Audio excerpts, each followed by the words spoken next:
ತುರುವೇಕೆರೆ ತಾಲೂಕು ಕೋಳಘಟ್ಟ ಗ್ರಾಮದ ಬಡ ರೈತ ದಂಪತಿಗಳಾದ ಕಂಚಿರಾಯಪ್ಪ ಮತ್ತು ಲಕ್ಷ್ಮೀದೇವಮ್ಮ ಎಂಬವರು ತಾವು ಸಾಕಿದ್ದ ಹಸು ತೀರಿಕೊಂಡಾಗ ಅದನ್ನು ಮನುಷ್ಯರಂತೆ ಅಂತ್ಯ ಸಂಸ್ಕಾರ ನೆರವೇರಿಸಿ ಮಾನವೀಯತೆ ಮೆರೆದಿದ್ದಾರೆ. ಈ ರೈತ ದಂಪತಿಗಳು ಸಾಕಿದ್ದ ಹಸು ವಯಸ್ಸಾಗಿ ತೀರಿಕೊಂಡಿತ್ತು. ಈ ವೇಳೆ ಕಂಚಿರಾಯಪ್ಪ ದಂಪತಿಗಳು ತಮ್ಮ ಹಸುವಿಗೆ ಮನುಷ್ಯರಿಗೆ ಹೇಗೆ ಅಂತ್ಯ ಸಂಸ್ಕಾರ ನಡೆಸುತ್ತಾರೋ ಅದೇ ರೀತಿಯಲ್ಲಿ ಎಲ್ಲ ವಿಧಿವಿಧಾನಗಳನ್ನು ನೆರವೇರಿಸಿ ಅಂತ್ಯ ಸಂಸ್ಕಾರ ಮಾಡಿದ್ದಾರೆ. ಈ ದಂಪತಿ ಮೃತ ಹಸುವಿಗೆ ಹಾಲು ತುಪ್ಪ ಹಾಕಿ ದುಃಖದಿಂದ ರೋದಿಸುತ್ತಿದ್ದ ದೃಶ್ಯ ಮನಕಲಕುವಂತಿತ್ತು. ಮನೆಯ ಸದಸ್ಯರು ಅಗಲಿದಾಗ ಹೇಗೆ ದುಃಖಿಸುತ್ತಾರೋ ಅದರಂತೆಯೇ ಈ ದಂಪತಿ ಹಸುವಿಗಾಗಿ ಕಣ್ಣೀರು ಹಾಕಿದರು.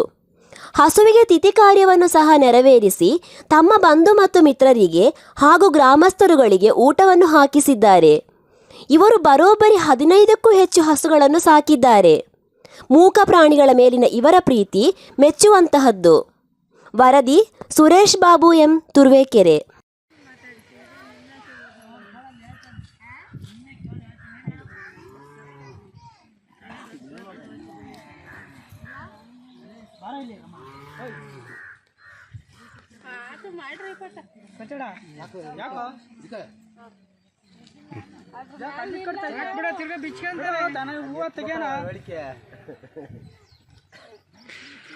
ಒಂದು ಸುತ್ತೇ ಬಿಡ್ರಿ ಕೋಡ್ಗೆ ಒಂದು ಇದನ್ನ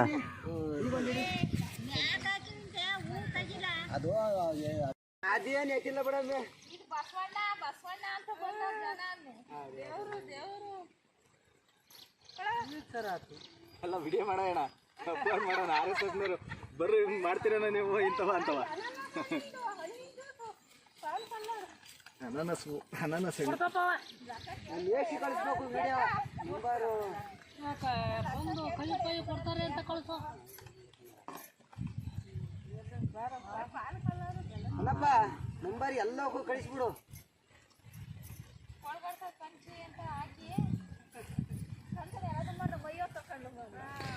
ಕೋಳಘಟ್ಟ ಗ್ರಾಮದಲ್ಲಿ ಬಸವನ ಪೂಜೆ ಮಾಡ್ತಾ ಇರೋದು ಕೋಳಘಟ್ಟ ಕಾಲೋನಿ ಗ್ರಾಮಸ್ಥರು.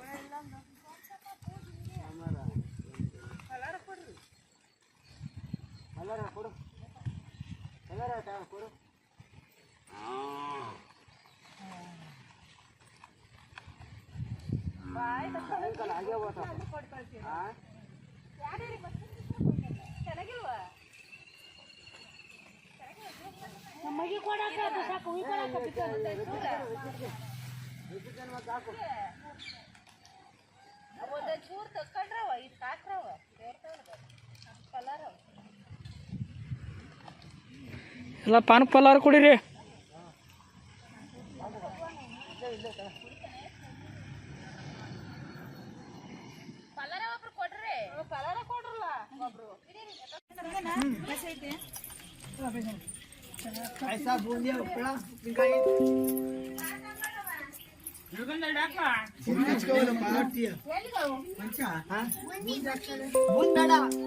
ಬೂಂದಿ ಆಗ್ತಾ ಇದೀನಿ ತಡ್ರು.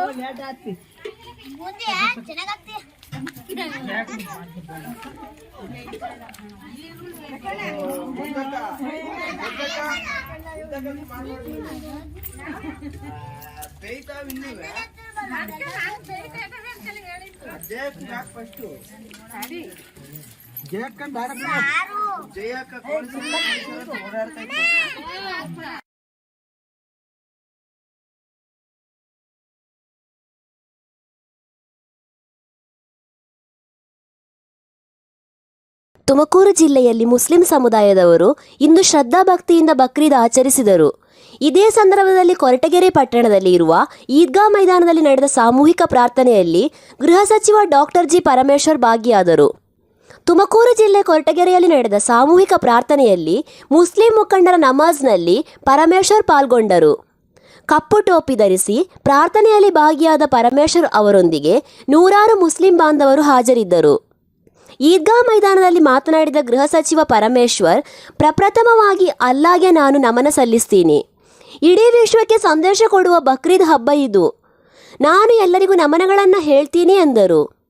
ಅಲ್ಲಾ ಎಲ್ಲರಿಗೂ ಅನೇಕ ರೀತಿ ಪರೀಕ್ಷೆ ಮಾಡ್ತಾನೆ, ಅದರಲ್ಲೂ ಮನುಷ್ಯರಿಗೆ ಹೆಚ್ಚು ಪರೀಕ್ಷೆ ಮಾಡ್ತಾನೆ. ಮಹಮ್ಮದ್ ಇಬ್ರಾಹಿಂ ಇಡೀ ವಿಶ್ವಕ್ಕೆ ಸಂದೇಶ ಕೊಟ್ಟಿದ್ದಾರೆ ಎಂದರು. ಇದು ಪವಿತ್ರವಾದ ಹಬ್ಬ. ನಾನು ಬಹಳ ಸಂತೋಷವಾಗಿ ನಿಮ್ಮೊಟ್ಟಿಗೆ ಭಾಗಿಯಾಗಿದ್ದೇನೆ. ಚುನಾವಣಾ ಸಂದರ್ಭದಲ್ಲಿ ನಿಮ್ಮ ಬಳಿ ಬಂದು ನಿಮ್ಮ ಆಶೀರ್ವಾದ ಕೇಳಿದ್ದೆ. ನೀವೆಲ್ಲ ಕೊಟ್ಟಿದ್ದೀರಾ. ಅಲ್ಲಾಹನ ಕೃಪೆಯಿಂದ ಇವತ್ತು ರಾಜ್ಯದಲ್ಲಿ ಸರ್ಕಾರ ಅಧಿಕಾರಕ್ಕೆ ಬಂದಿದೆ. ನಿಮ್ಮ ಆಶೀರ್ವಾದದಿಂದ ಗೃಹ ಸಚಿವನಾಗಿದ್ದೇನೆ. ಈ ರಾಜ್ಯದಲ್ಲಿ ಶಾಂತಿ ಕಾಪಾಡಬೇಕಾದ ಕೆಲಸ ನನ್ನದು. ಇದರಲ್ಲಿ ಯಾವುದೇ ಮುಲಾಜಿಲ್ಲದೆ ನನ್ನ ಕೆಲಸವನ್ನು ನಿಭಾಯಿಸ್ತೀನಿ ಎಂದರು. ನಾನು ಶಾಂತಿ ಕಾಪಾಡ್ತೀನಿ ಅಂತ ಪ್ರಮಾಣ ವಚನ ಸ್ವೀಕಾರ ಮಾಡಿದ್ದೀನಿ. ಇಡೀ ರಾಜ್ಯದಲ್ಲಿ ಶಾಂತಿ ಕಾಪಾಡ್ತೀನಿ. ಎಲ್ಲ ಕಷ್ಟಗಳಿಗೂ ಅಲ್ಲಾಹ್ ಸಹಕಾರ ಮಾಡುತ್ತಾನೆ ಎಂದರು.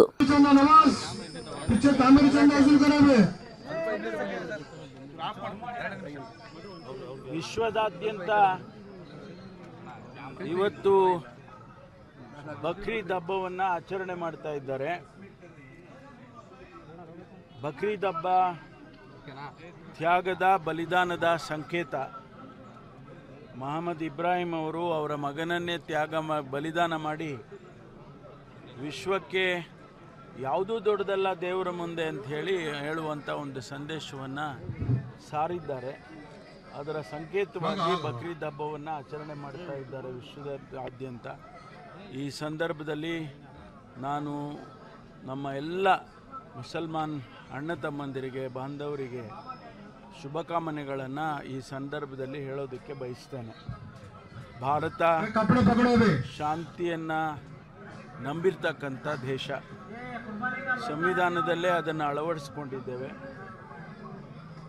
ಶಾಂತಿ ಮತ್ತು ಸಮಾಧಾನ, ತಾಳ್ಮೆ ಇವೆಲ್ಲವೂ ಕೂಡ ಭಾರತದಲ್ಲಿ ಒಂದು ಭಾಗ ಆಗಿದೆ. ಇವತ್ತು ನಾವು ಅದನ್ನು ಕಾಪಾಡಿಕೊಂಡು ಹೋಗಬೇಕಾಗ್ತದೆ. ಸಂವಿಧಾನದಲ್ಲೇ ಹೇಳಿದ್ದಾರೆ, ಸಂವಿಧಾನದಲ್ಲಿ ಅಳವಡಿಸ್ಕೊಂಡಿದ್ದೇವೆ. ನಾವು ಎಲ್ಲ ಧರ್ಮಗಳನ್ನು ಕೂಡ ಆಚರಣೆ ಮಾಡೋದಕ್ಕೆ ಅವಕಾಶ ಕಲ್ಪಿಸಿಕೊಡ್ತೇವೆ ಸಂವಿಧಾನದಲ್ಲಿ ಅಂತೇಳಿ ನಾವು ಬರ್ಕೊಂಡಿದ್ದೇವೆ. ಅದೇ ರೀತಿ ಭಾರತ ವಿಭಿನ್ನವಾಗಿರ್ತಕ್ಕಂಥ ದೇಶ. 5-6 ಪ್ರಾಮುಖ್ಯವಾದಂಥ ಧರ್ಮಗಳು ಈ ದೇಶದಲ್ಲಿ ಇರ್ತಕ್ಕಂಥದ್ದು. ನಾವೆಲ್ಲರೂ ಕೂಡ ನಮ್ಮ ಧರ್ಮಗಳನ್ನು ಆಚರಣೆ ಮಾಡೋದರ ಜೊತೆಗೆ ಶಾಂತಿಯಿಂದ ಬಾಳೋಣ ಅಂತಕ್ಕಂಥ ಸಂದೇಶವನ್ನು ಇವತ್ತು ನಾನು ಕೂಡ ಇವತ್ತು ಹೇಳೋದಕ್ಕೆ ಬಯಸ್ತೇನೆ.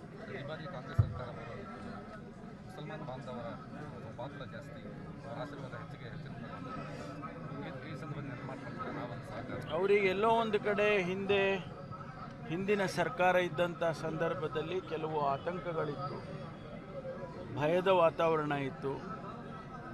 ಅದೆಲ್ಲವನ್ನು ಕೂಡ ಬಿಟ್ಟು ಅವರು ಕಾಂಗ್ರೆಸ್ ಪಕ್ಷ ಮೊದಲಿನಿಂದನೂ ಕೂಡ ಜಾತ್ಯತೀತವಾದಂಥ ನಂಬಿಕೆಯನ್ನು ಇಟ್ಕೊಂಡಿರ್ತಕ್ಕಂಥ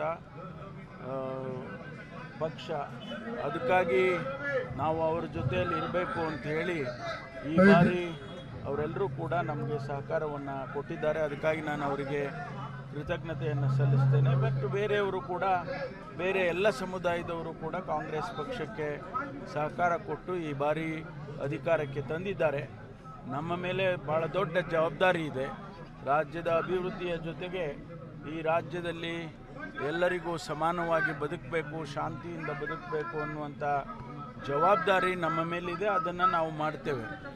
ಗೃಹ ಸಚಿವನಾಗಿ ಇವತ್ತು ನಾವು ಎಲ್ಲ ರೀತಿಯ ಪ್ರಯತ್ನಗಳನ್ನು ಆ ದೃಷ್ಟಿಯಲ್ಲಿ ಮಾಡ್ತೇವೆ. ಯಾರ ಮೇಲೂ ಕೂಡ ದ್ವೇಷ ಸಾಧಿಸೋದಕ್ಕೆ ಹೋಗೋದಿಲ್ಲ, ದ್ವೇಷವನ್ನು ಸಾಧಿಸೋದಕ್ಕೆ ಹೋಗೋದಿಲ್ಲ.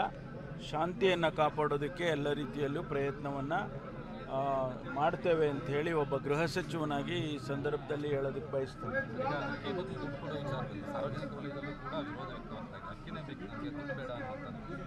ಅದು ಯಾರೋ ಕೆಲವರು ಅದನ್ನು ಪ್ರೋತ್ಸಾಹಿಸ್ತಾ ಇದ್ದಾರೆ.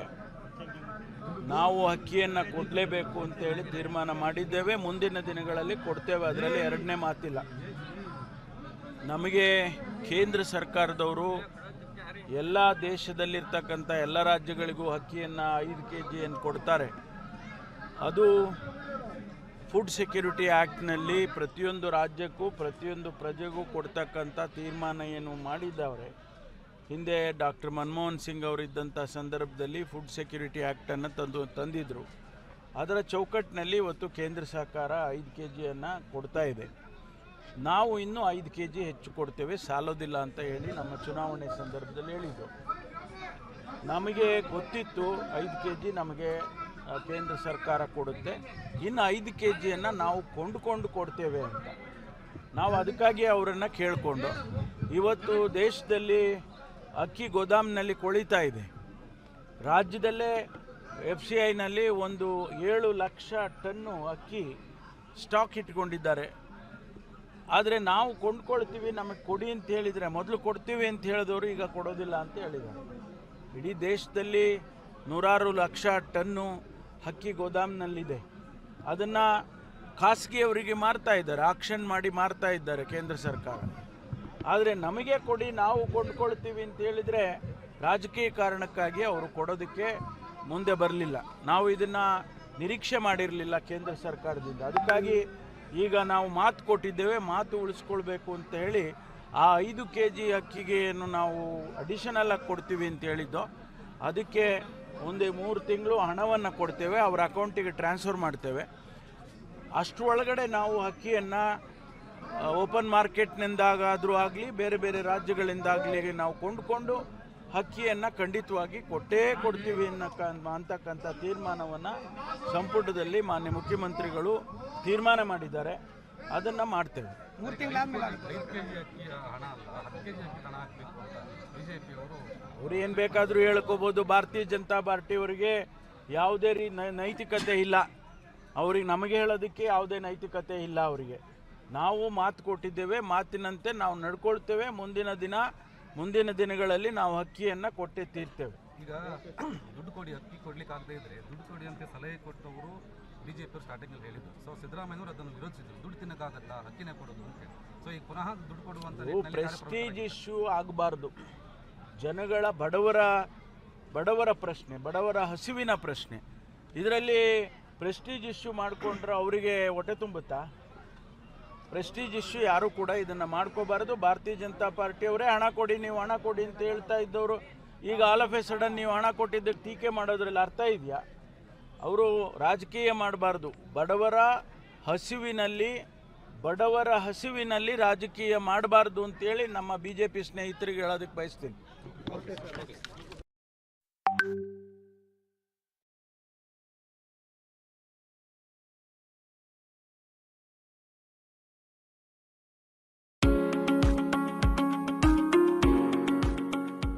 ಬಂಧುಗಳೇ, ಇವತ್ತು ನಮ್ಮ ಸರ್ಕಾರದ ವತಿಯಿಂದ ಸನ್ಮಾನ್ಯ ಶ್ರೀ ಸಿದ್ದರಾಮಯ್ಯಜಿಯವರ ನೇತೃತ್ವದಲ್ಲಿ ಅರಣ್ಯ ಇಲಾಖೆ ವತಿಯಿಂದ ಈ ವರ್ಷ ಕನಿಷ್ಠ 5 ಕೋಟಿ ಸಸಿಗಳನ್ನು ರಾಜ್ಯದಾದ್ಯಂತ ನೆಡಬೇಕು ಅಂತೇಳಿ ನಾವು ತೀರ್ಮಾನವನ್ನು ಮಾಡಿದ್ದೇವೆ.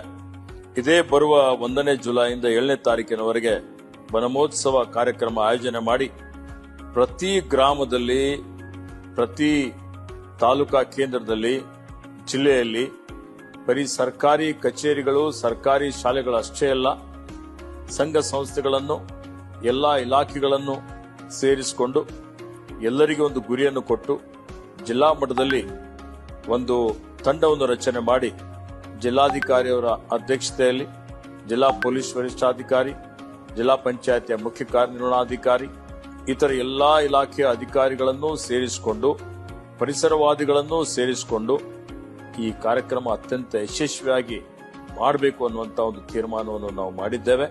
ಅದರಲ್ಲಿ ವಿಶೇಷವಾಗಿ ಎಲ್ಲಕ್ಕಿಂತ ಕಡಿಮೆ ಅರಣ್ಯ ಕ್ಷೇತ್ರ ಇರುವಂತಹ ಕಲ್ಯಾಣ ಕರ್ನಾಟಕದ 7 ಜಿಲ್ಲೆಗಳಲ್ಲಿ ಅದು ಹೆಚ್ಚಿನ ಒತ್ತನ್ನು ಕೊಟ್ಟು ಅಲ್ಲಿ ಎಷ್ಟು ಅವಶ್ಯಕತೆ ಇದೋ ಅಷ್ಟು ಸಸಿಗಳನ್ನು ಅವರಿಗೆ ಕೊಡುವಂಥದ್ದಕ್ಕೆ, ಸಸಿಗಳನ್ನು ನೆಡುವಂಥದ್ದಕ್ಕೆ ವ್ಯವಸ್ಥೆ ಮಾಡಲಿಕ್ಕೆ ನಾನು ಈಗಾಗಲೇ ಸಂಬಂಧಪಟ್ಟಂತ ಅಧಿಕಾರಿಗಳಿಗೆ ಸೂಚನೆಯನ್ನು ಕೊಟ್ಟಿದ್ದೇನೆ. ಆ ನಿಮಿತ್ತ ಈ ಒಂದು ವನಮಹೋತ್ಸವ ಕಾರ್ಯಕ್ರಮ ನಡೀತಾ ಇದೆ. ಇದರಲ್ಲಿ ತಾವೆಲ್ಲರೂ ದಯವಿಟ್ಟು ಹೆಚ್ಚಿನ ಸಂಖ್ಯೆಯಲ್ಲಿ ಪಾಲ್ಗೊಳ್ಳಿ. ಇದನ್ನು ಯಶಸ್ವಿ ಮಾಡಿಸಲಿಕ್ಕೆ ತಾವೆಲ್ಲ ಪ್ರಯತ್ನ ಮಾಡಿ. ಏಕೆಂದರೆ ಪ್ರಕೃತಿ, ಪರಿಸರ, ಯಾರು ಪ್ರಕೃತಿಯನ್ನು ಉಳಿಸ್ತಾರೆ, ಪರಿಸರ ಉಳಿಸ್ತಾರೆ, ಅವರಿಗೆ ಪರಿಸರ ಸಂರಕ್ಷಣೆ ಮಾಡ್ತದೆ. ಇವತ್ತು ನಾವೆಲ್ಲ ಇದಕ್ಕೆ ಹೆಚ್ಚಿನ ಮಹತ್ವ ಕೊಡಬೇಕಾಗಿದೆ. ಇರೋ ಒಂದೇ ಒಂದು ಭೂಮಿ. ಈ ಭೂಮಿಯನ್ನು ಮುಂಬರುವಂತಹ ಪೀಳಿಗೆಗೆ ನಾವು ಆರೋಗ್ಯಕರವಾದಂತ ರೀತಿಯಲ್ಲಿ ಅದನ್ನು ಹಸ್ತಾಂತರಿಸಬೇಕಾಗಿದೆ.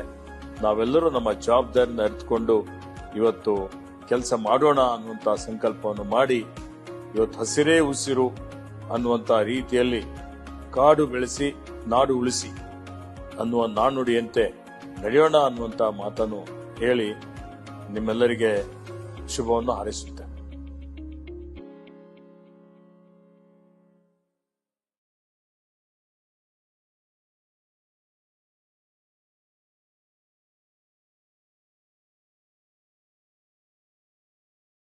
ಏಕಾಏಕಿ 3 ಚಿರತೆಗಳು ಪ್ರತ್ಯಕ್ಷವಾಗಿ ಸ್ಥಳೀಯರಲ್ಲಿ ಆತಂಕ ಮೂಡಿಸಿರುವ ಘಟನೆ ತುಮಕೂರು ಜಿಲ್ಲೆ ಚಿಕ್ಕನಾಯಕನಹಳ್ಳಿ ತಾಲೂಕಿನ ರಂಗನಕೆರೆ ಬಳಿಯ ರಂಗನಗುಡ್ಡದಲ್ಲಿ ನಡೆದಿದೆ.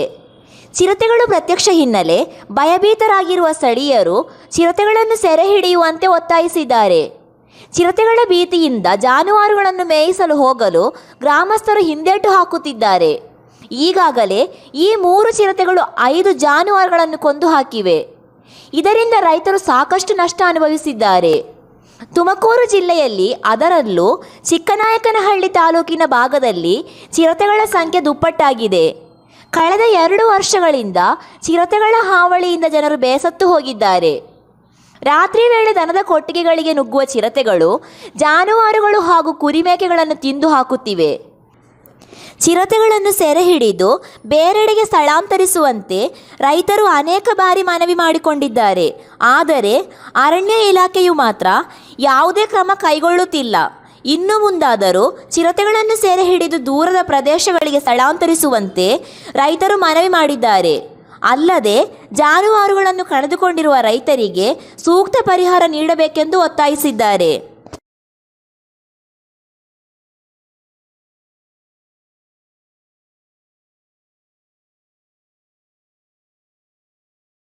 ನನಗೆ ಮುಖ್ಯಮಂತ್ರಿ ಆಗುವ ಅಭಿಲಾಷೆ ಇಲ್ಲ.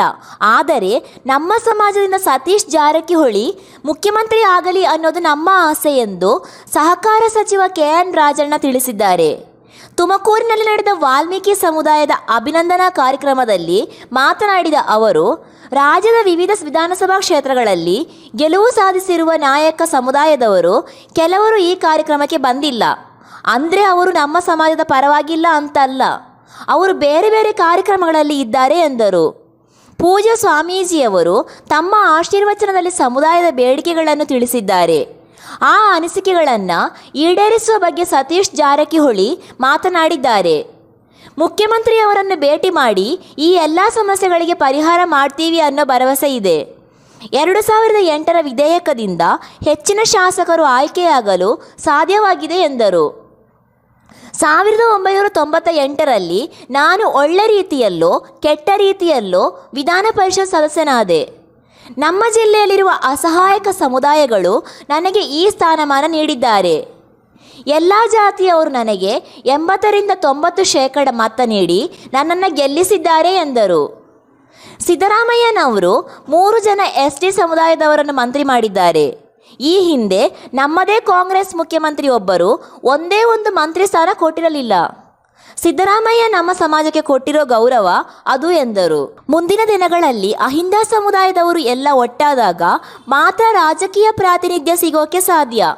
ನಮ್ಮ ಜಿಲ್ಲೆಯಲ್ಲಿ ಬಲಾಢ್ಯರು ಹೆಚ್ಚಿದ್ದಾರೆ. ಮೊದಲೆಲ್ಲ ನಮ್ಮ ಸಮುದಾಯದಲ್ಲಿ ಒಬ್ಬರೋ ಇಬ್ಬರದ್ದೋ ಕಾರು ಇರ್ತಿದ್ವು. ಈಗ ಇಲ್ಲಿ ನೋಡಿದರೆ ಜನಗಳಿಗಿಂತ ಜಾಸ್ತಿ ಕಾರುಗಳಿವೆ ಎಂದರು. ಮತ್ತೊಮ್ಮೆ ಈ ಕಾರ್ಯಕ್ರಮದ ಆಯೋಜಕರಿಗೆ ವೈಯಕ್ತಿಕವಾಗಿ ನನ್ನ ಅಭಿನಂದನೆಗಳನ್ನು ಸಲ್ಲಿಸ್ತೇನೆ. ಜಾರಕಿಹೊಳಿ ಅವರು ಪಾಪ ಅವರು ಯಾವಾಗಲೂ ಬ್ಯುಸಿ ಇರ್ತಾರೆ. ಅವರು ಪಾಪ ಏನೇ ಇದ್ದು ಕೂಡ ಅವರು ಮಾತಾಡಲ್ಲ. ಕೆಲಸ ಮಾತ್ರ ಯಾರಿಗೆ ನಮಗೆ ಇಲ್ಲ. ಮಾತಾಡದೆ ಕೆಲಸ ಮಾಡೋರು ಹೇಳಿದ್ರೆ ಅವ್ರು ಯಾವತ್ತೂ ಜಾಸ್ತಿ ಮಾತಾಡದೆ ನಾನು ಕೇಳಿ ಅದು ಅವರು ಮಾನವ ಬಂದದ್ದು ವೇದಿಕೆ ಮೌಢ್ಯವನ್ನು ನಿವಾರಣೆ ಮಾಡ್ತಕ್ಕಂಥದ್ದು. ಆ ಮೌಢ್ಯವನ್ನು ನಿವಾರಣೆ ಮಾಡ್ತಕ್ಕಂಥ ಪ್ರಯತ್ನ ಏನಿದೆಯಲ್ಲ ಅದು ಪ್ರಾರಂಭ ಏನಿದೆಯಲ್ಲ ಪ್ರಯತ್ನವನ್ನು ನಿರಂತರವಾಗಿ ನಡೆಸ್ತಾರಲ್ಲ ಅದು ನಿಜಕ್ಕೂ ಕೂಡ ಅವರು ಅಭಿನಂದನಾರ್ಹರು ಅಂತ ಹೇಳಿ ಈ ಸಂದರ್ಭದಲ್ಲಿ ವ್ಯಕ್ತಪಡಿಸಿ, ಏನು ರಾಜಕಾರಣಿ ಮಟ್ಟದಲ್ಲಿ ನಮ್ಮ ಸಮುದಾಯದ IAS, IPS, ಸೆಂಟ್ರಲ್ ಸರ್ವೀಸ್ಗೆ ಮತ್ತು ಸ್ಟೇಟ್ ಸರ್ವೀಸ್ಗೆ ತಯಾರು ಮಾಡ್ತಕ್ಕಂಥ ಒಂದು ಸಂಸ್ಥೆ ಅಂದರೆ ಆ ಮಕ್ಕಳಿಗೆ ವಿದ್ಯಾಭ್ಯಾಸ ಕೊಡುವಂಥದ್ದು, ಅವರಿಗೆ ಮಾರ್ಗದರ್ಶನ ಮಾಡ್ತಕ್ಕಂಥದ್ದನ್ನು ಒಂದು ಆದಷ್ಟು ಜಾಗೃತಿ ಮಾಡ್ತಕ್ಕಂಥ ಅಗತ್ಯತೆ ಇದೆ ಅಂತ ಹೇಳಿ ಎಲ್ಲರೂ ಕೂಡ ಇವತ್ತು ಅಧಿಕಾರಿಗಳೇ ಇವರು ಅಧಿಕಾರಿಗಳು, ಹಾಲಿ ಇರೋ ಅಧಿಕಾರಿಗಳು ಹೆಚ್ಚು ಪ್ರಭಾವವನ್ನು ಸಮಾಜವನ್ನು ಸಂಘಟನೆ ಮಾಡಲಿಕ್ಕೆ ಅವರಿಂದ ಮಾಡಲಿಕ್ಕೆ ಸಾಧ್ಯ ಇದೆ. ಅಂಥವ್ರನ್ನ ನಾವು ತಯಾರು ಮಾಡಿ ಮತ್ತು ನಮ್ಮಲ್ಲಿರ್ತಕ್ಕಂಥ ಅಧಿಕಾರಿಗಳು ಯಾರಿದ್ದಾರೆ ಅವ್ರಿಗೂ ಕೂಡ ಒಂದು ಒಳ್ಳೊಳ್ಳೆ ಜಾಗ, ಗೌರವಕರವಾದಂಥ ಜಾಗಗಳನ್ನು ಕೊಡಬೇಕು. ನಾನು ನಮ್ಮ ಇಲಾಖೆಯಲ್ಲಿ ಕೊಡ್ತೇನೆ. ಮನೆಗೆ ಅದೆಲ್ಲ ಏನು, ಅದು ನಮ್ಮ ಇಲಾಖೆ ಏನಂತಂದ್ರೆ ಬರಡು ಭೂಮಿ ಬೇಸಾಯ ನಮ್ಮದು, ಇವ್ರದ್ದು ಫಲವತ್ತಾಗಿರ್ತಕ್ಕಂಥ ಭೂಮಿ ಬೇಸಾಯ. ಅದರಿಂದ ಅವ್ರು ಒಳ್ಳೊಳ್ಳೆ ಜಾಗಗಳನ್ನು ಕೊಡಬೇಕು ನಮ್ಮ ಸಮಾಜದವರಿಗೆ ಅಂತ ಹೇಳಿ ಅಧಿಕಾರಿಗಳಿಗೆ ಹೇಳಿ ಮನವಿ ಮಾಡಿ ಹನ್ನೆರಡು ಮಾತುಗಳನ್ನು ಮುಗಿಸ್ತೇನೆ.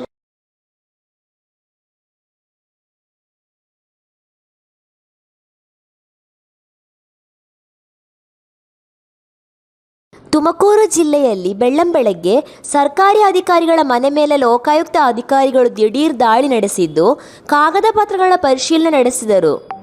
ಜಿಲ್ಲೆಯ ಕೃಷಿ ಇಲಾಖೆ ಜಂಟಿ ನಿರ್ದೇಶಕನ ಮನೆ ಮೇಲೆ ದಾಳಿ ಮಾಡಿರುವ ಅಧಿಕಾರಿಗಳು ಕೃಷಿ ಇಲಾಖೆ ಜೆ.ಡಿ. ರವಿ ಮನೆ ಹಾಗೂ ಫಾರಂ ಹೌಸಿನಲ್ಲಿ ಮೊಕ್ಕಂ ಹೂಡಿದರು. ತುಮಕೂರು ಕೃಷಿ ಇಲಾಖೆಯಲ್ಲಿ ಜೆ.ಡಿ. ಆಗಿ ಕೆಲಸ ನಿರ್ವಹಿಸುತ್ತಿರುವ ರವಿ ಇತ್ತೀಚೆಗಷ್ಟೇ ಹಾಸನದಿಂದ ತುಮಕೂರಿಗೆ ವರ್ಗಾವಣೆಯಾಗಿದ್ದರು. ತುಮಕೂರು ನಗರದ ಶಂಕರಪುರದಲ್ಲಿ ಇರುವ ನಿವಾಸ ಹಾಗೂ ರಾಮನಗರದ ಫಾರಂ ಹೌಸ್ ಮೇಲೆ ಲೋಕಾಯುಕ್ತ ಅಧಿಕಾರಿಗಳು ದಾಳಿ ಮಾಡಿದ್ದು ದಾಖಲಾತಿಗಳನ್ನು ಪರಿಶೀಲಿಸಿ ಅಪಾರ ಪ್ರಮಾಣದ ಚಿನ್ನಾಭರಣಗಳನ್ನು ವಶಕ್ಕೆ ಪಡೆದಿದ್ದಾರೆ. ಇನ್ನೊಂದೆಡೆ ತುಮಕೂರಿನ ಶಿರಾದ ಪಂಚಾಯತ್ ರಾಜ್ ಎಇ ಪುಟ್ಟರಾಜು ಮನೆ ಮೇಲೆ ಲೋಕಾಯುಕ್ತ ಅಧಿಕಾರಿಗಳು ದಾಳಿ ಮಾಡಿದ್ದು ಶಿರಾ ತಾಲೂಕಿನ ಪಂಚಾಯತ್ ರಾಜ್ ಇಲಾಖೆಯ ಇಂಜಿನಿಯರಿಂಗ್ ವಿಭಾಗದಲ್ಲಿ ಅಸಿಸ್ಟೆಂಟ್ ಇಂಜಿನಿಯರ್ ಆಗಿದ್ದು ಅವರು ತುಮಕೂರು ನಗರದ ಅಶೋಕನಗರದ 9ನೇ ಕ್ರಾಸ್ನಲ್ಲಿರುವ ಮನೆ ಮೇಲೆ ದಾಳಿ ನಡೆಸಲಾಗಿದೆ. ಯಲ್ಲಾಪುರದಲ್ಲಿರುವ ಕಾಂಪ್ಲೆಕ್ಸ್ ಮೇಲೆ ಲೋಕಾಯುಕ್ತ ಅಧಿಕಾರಿಗಳು ದಾಳಿ ಮಾಡಿದ್ದಾರೆ. ಕಾಗದ ಪತ್ರಗಳ ಪರಿಶೀಲನೆ ನಡೆಸುತ್ತಿದ್ದಾರೆ. ಇವರು ಇತ್ತೀಚೆಗಷ್ಟೇ ಭದ್ರಾವತಿಯಿಂದ ತುಮಕೂರು ಜಿಲ್ಲೆಗೆ ವರ್ಗಾವಣೆಗೊಂಡಿದ್ದರು.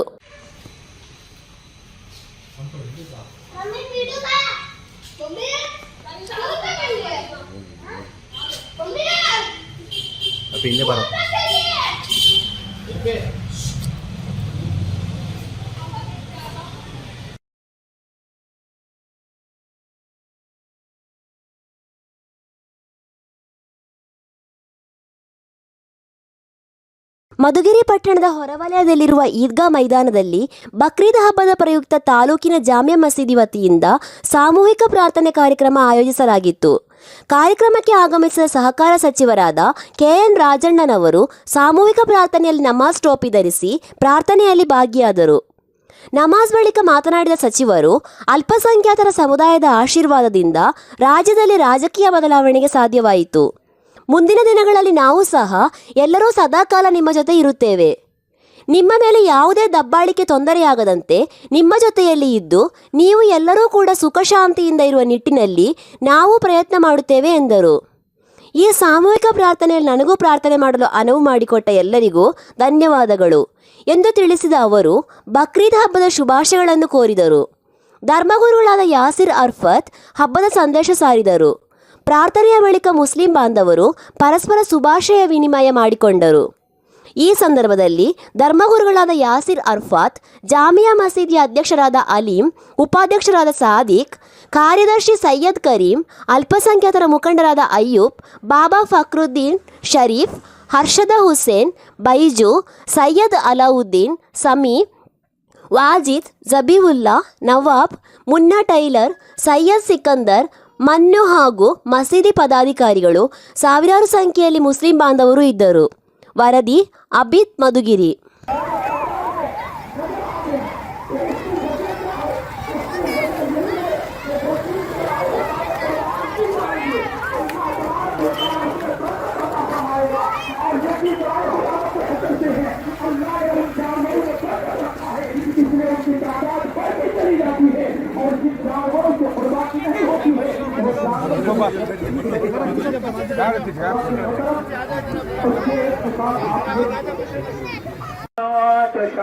وتضل ما تشاء بيدك الخير إنك على كل شيء قدير اللهم اكفني بحلالك عن حرامك وأغنني بفضلك عمن سواك يا إله العالمين پروردگار خالق کائنات تمام کے ارض و سما बारिशा मौला हम तमाम के गुनाही सगीरा कबीरा को माफ फरमा, हम तमाम की छोटी बड़ी गलतियों को माफ फरमा। या इलाहुल आलमीन मौला हम तमाम के नमाज़े ईद उल अज़हा को तो अपनी बारगाह में कबूल फरमा, हम तमाम की इबादत रियाजत को तो अपनी बारगाह में कबूल फरमा, हम तमाम के कार्य खैर को तो अपनी बारगाह में कबूल फरमा। मौला हम तमाम की पेशानी में सजदों की तरफ अता फरमा, हम तमाम के दिलों में खौफ खुदा अता फरमा। मौला जिस तरह हम तमाम ने मिलकर मौला आज नमाज ईद उल अज़हा अदा की है मौला, इसी तरह पंजगाना नमाज अदा करने की तौफीक और रफ़ीक अता फरमा। मौला इसी तरह तेरे घर को आबाद करने के लिए तौफीक और रफ़ीक अता फरमा। मौला हम तमाम को सेहत अता फरमा, तंदुरुस्ती अता फरमा, सेहत की दौलत से माला माल फरमा, हर छोटी बड़ी बीमारियों से, हर खतरनाक बीमारियों से मौला। ಬಕ್ರೀದ್ ಹಬ್ಬದ ಶುಭಾಶಯಗಳು ಎಲ್ಲರಿಗೂ. ನನ್ನೆಲ್ಲ ಅಣ್ಣ ತಮ್ಮಂದಿರೇ, ಸ್ನೇಹಿತರೆ, ಈ ದಿವಸ ದೇಶಾದ್ಯಂತ ಬಕ್ರೀದ್ ಹಬ್ಬವನ್ನ ದೇಶ ಮತ್ತು ಪ್ರಪಂಚದಾದ್ಯಂತ ಬಕ್ರೀದ್ ಹಬ್ಬವನ್ನ ಆಚರಣೆ ಮಾಡತಕ್ಕಂತ ಸಂಪ್ರದಾಯ. ಈ ಸಂಪ್ರದಾಯದ ಹಿನ್ನೆಲೆಯಲ್ಲಿ ಬಕ್ರೀದ್ ಹಬ್ಬದ ಶುಭಾಶಯಗಳನ್ನ ಹಂಚಿಕೊಳ್ಳಿಕ್ಕೆ ನಿಮ್ಮ ಮಧ್ಯೆ ನಾನು ಬಂದಿದ್ದೆ.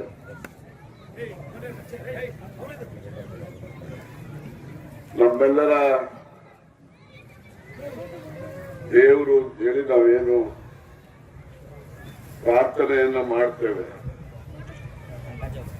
ನಮ್ಮೆಲ್ಲರಿಗೂ ಕೂಡ ಮುಂದಿನ ದಿನಮಾನಗಳಲ್ಲಿ ಒಳ್ಳೇದಾಗಬೇಕು, ಎಲ್ಲರೂ ಕೂಡ ನೆಮ್ಮದಿಯಿಂದ ಶಾಂತಿಯಿಂದ ಬದುಕ್ತಕ್ಕಂತ ಒಂದು ವಾತಾವರಣ ಭಗವಂತ ನಮಗೆ ದಯಪಾಲಿಸಲಿ ಅಂತೇಳಿ ನಾವೆಲ್ಲ ಈ ಸಂದರ್ಭದಲ್ಲಿ ಪ್ರಾರ್ಥನೆಯನ್ನ ಮಾಡೋಣ.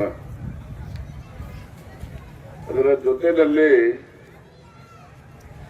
ಕಳೆದ ರಾಜಕೀಯ ಬದಲಾವಣೆಗಳು ಕೂಡ ನಿಮ್ಮಿಂದನೇ ಈ ರಾಜ್ಯದಲ್ಲಿ ಒಂದು ಬದಲಾವಣೆ ಕಾಣಲಿಕ್ಕೆ ಸಾಧ್ಯ ಆಗಿದೆ.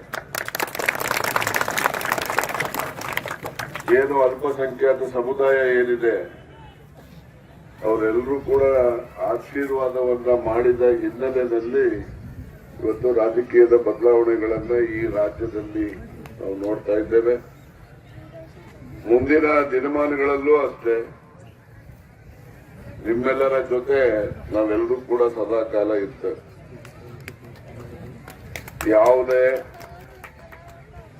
ದಬ್ಬಾಳಿಕೆ, ಯಾವುದೇ ರೀತಿಯ ತೊಂದರೆಗಳನ್ನ ಕೊಡ್ತಕ್ಕಂಥದ್ದಕ್ಕೆ ನಾವೆಲ್ಲ ನಿಮ್ಮ ಜೊತೆನಲ್ಲಿದ್ದು ನೀವೆಲ್ಲರೂ ಕೂಡ ನೆಮ್ಮದಿಯಿಂದ ಶಾಂತಿಯಿಂದ ಇರ್ತಕ್ಕಂಥ ರೀತಿಯಲ್ಲಿ ನಾವೆಲ್ಲ ಜೊತೆಲಿದ್ದು ನಾವು ಪ್ರಯತ್ನ ಮಾಡ್ತೇವೆ ಅಂತಕ್ಕಂಥ ಮಾತನ್ನು ಕೂಡ ಈ ಸಂದರ್ಭದಲ್ಲಿ ನಮ್ಮ ಸರ್ಕಾರದ ವತಿಯಿಂದ ಎಲ್ಲ ಅಲ್ಪಸಂಖ್ಯಾತ ಸಮುದಾಯಕ್ಕೆ ಭರವಸೆಯನ್ನ ಕೊಡ್ಲಿಕ್ಕೆ ಬಯಸ್ತೇವೆ.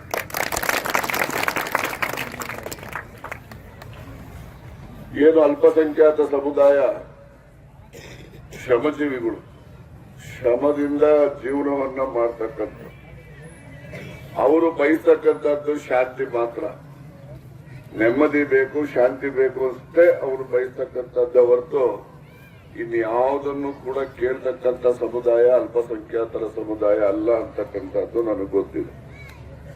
ಆದ್ರಿಂದ ಏನು ಸಹಬಾಳ್ವೆ ಶಾಂತಿಯುತ ಜೀವನವನ್ನ ಮಾಡ್ತಕ್ಕಂಥದ್ದಕ್ಕೆ ಏನೆಲ್ಲ ನಿಮ್ಮ ನಿರೀಕ್ಷೆ ಇದೆ, ನಿರೀಕ್ಷೆಗೆ ತಕ್ಕಂತೆ ಕರ್ನಾಟಕ ರಾಜ್ಯ ಸರ್ಕಾರ ಬರೀ ಮಧುಗಿರಿ ಮಾತ್ರ ಅಲ್ಲ, ತುಮಕೂರು ಮಾತ್ರ ಅಲ್ಲ, ಇಡೀ ರಾಜ್ಯದಲ್ಲಿ ನಿಮ್ಮ ಜೊತೆಲಿ ಇತ್ತು. ನಿಮ್ಮಿಂದ ನಮಗೆ ಅಧಿಕಾರ ಬಂದಿರ್ತಕ್ಕಂಥ, ಆದ್ರೆ ಅಧಿಕಾರದ ಅನುಕೂಲಗಳು ನಿಮ್ಮ ಏನೆಲ್ಲ ಬಡವರಿದ್ದಾರೆ, ಅಲ್ಪಸಂಖ್ಯಾತರಿದ್ದಾರೆ, ಅವರಿಗೆ ನಾವು ರಕ್ಷಣೆಯನ್ನು ಕೊಡ್ತಕ್ಕಂಥ ಕೆಲಸವನ್ನ ನಮ್ಮ ಸರ್ಕಾರ ಮಾಡುತ್ತೆ ಅಂತಕ್ಕಂಥ ಮಾತನ್ನು ಮತ್ತೊಮ್ಮೆ ಈ ಸಂದರ್ಭದಲ್ಲಿ ಹೇಳಲಿಕ್ಕೆ ಬಯಸಿ, ನಾನು ಕೂಡ ಏನು ಭಗವಂತನನ್ನ ಪ್ರಾರ್ಥನೆ ಮಾಡ್ತಕ್ಕಂಥ ಸಂದರ್ಭದಲ್ಲಿ ಭಾಗವಹಿಸ್ತಕ್ಕಂಥದ್ದಕ್ಕೆ ತಾವೆಲ್ಲ ಅನುವು ಮಾಡಿಕೊಟ್ಟಿದ್ದೀರಿ. ಮತ್ತೊಮ್ಮೆ ತಮ್ಮೆಲ್ಲರಿಗೂ ಕೂಡ ಬಕ್ರೀದ್ ಹಬ್ಬದ ಶುಭಾಶಯಗಳನ್ನ ಹಂಚಿಕೊಳ್ಳೋದ್ರ ಜೊತೆಯಲ್ಲಿ ಕಳೆದ ಬಾರಿ ನಮ್ಮ ಮೌಲಾನಾರವರು ಅವರು ಮಾಜಿ MLA ಅಂತ ಹೇಳಲಿಲ್ಲ, MLA ಅಂತಾನೆ ಅವರು ಅವ್ರ ಬಯಾನ್ನಲ್ಲಿ ಹೇಳಿದ್ರು. ಅವರು ನಾನು ಇಲ್ಲೇ ಕೂತಿದ್ದೆ, ಅದೇ ಆಗಿದೆ. ಹಾಗೆ ನೀವೆಲ್ಲ ಕೂಡ ಏನೆಲ್ಲ ಆಶಯವನ್ನ ಮಾಡ್ತೀರಿ, ಭಗವಂತನಲ್ಲಿ ಪ್ರಾರ್ಥನೆ ಮಾಡ್ತೀರಿ, ಭಗವಂತ ನಮಗೆ ದಯಪಾಲಿಸ್ತಾ ಇದ್ದಾನೆ ಅಂತಕ್ಕಂಥದ್ದಕ್ಕೆ ಒಂದು ನಿದರ್ಶನವನ್ನ ನಾನು ಈ ಸಂದರ್ಭದಲ್ಲಿ ವ್ಯಕ್ತಪಡಿಸಿ ಮತ್ತೊಮ್ಮೆ ತಮ್ಮೆಲ್ಲರಿಗೂ ಕೂಡ ಹಬ್ಬದ ಶುಭಾಶಯವನ್ನು ಕೋರಿ ನನ್ನ ಮಾತು ಮುಗಿಸ್ತೇನೆ. ನಮಸ್ಕಾರ.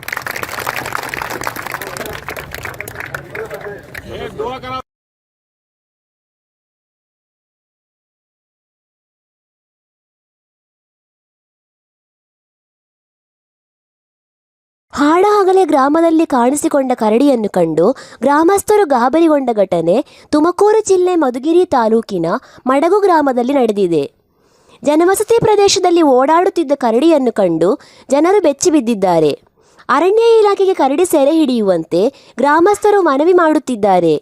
ಈ ಹಿಂದೆ ರಾತ್ರಿ ವೇಳೆಯಲ್ಲಿ ಮಾತ್ರ ಕಾಣಿಸಿಕೊಳ್ಳುತ್ತಿದ್ದ ಕರಡಿಗಳು ಇದೀಗ ಹಗಲು ಹೊತ್ತಿನಲ್ಲೇ ಪ್ರತ್ಯಕ್ಷವಾಗಿ ಆತಂಕ ಸೃಷ್ಟಿಸುತ್ತಿವೆ. ಇತ್ತೀಚಿನ ದಿನಗಳಲ್ಲಿ ಕರಡಿಗಳ ಸಂಖ್ಯೆ ಕೂಡ ಹೆಚ್ಚಾಗುತ್ತಿದ್ದು ಬೆಟ್ಟ ಗುಡ್ಡಗಳಲ್ಲಿ ಆಹಾರದ ಕೊರತೆಯಿಂದ ಇದೀಗುತ್ತಿವೆ.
ಬಾ ಬಾ ಬಾ ಬಾ ಬಾ ಬಾ ಬಾ ಬಾ ಬಾ ಬಾ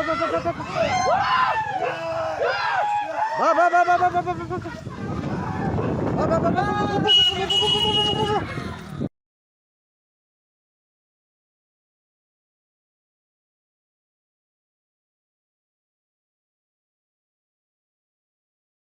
ಮಧುಗಿರಿ ಪಟ್ಟಣದ ಸಾರ್ವಜನಿಕ ಆಸ್ಪತ್ರೆಯ ಅಪಘಾತ ಮತ್ತು ತುರ್ತು ಚಿಕಿತ್ಸಾ ವಿಭಾಗದ ಮುಖ್ಯ ದ್ವಾರದ ಸಮೀಪದಲ್ಲಿ ದೊಡ್ಡ ಗಾತ್ರದ ಮರದ ಕೊಂಬೆ ಅರ್ಧಕ್ಕೆ ಮುರಿದು ನೇತಾಡುತ್ತಿದ್ದರೂ ಸಹ ಕೊಂಬೆಯನ್ನು ತೆರವುಗೊಳಿಸದೆ ಆಸ್ಪತ್ರೆ ಅಧಿಕಾರಿಗಳು ಮತ್ತು ಸಿಬ್ಬಂದಿ ವರ್ಗ ನಿರ್ಲಕ್ಷ್ಯ ವಹಿಸಿರುವ ಘಟನೆ ನಡೆದಿದೆ.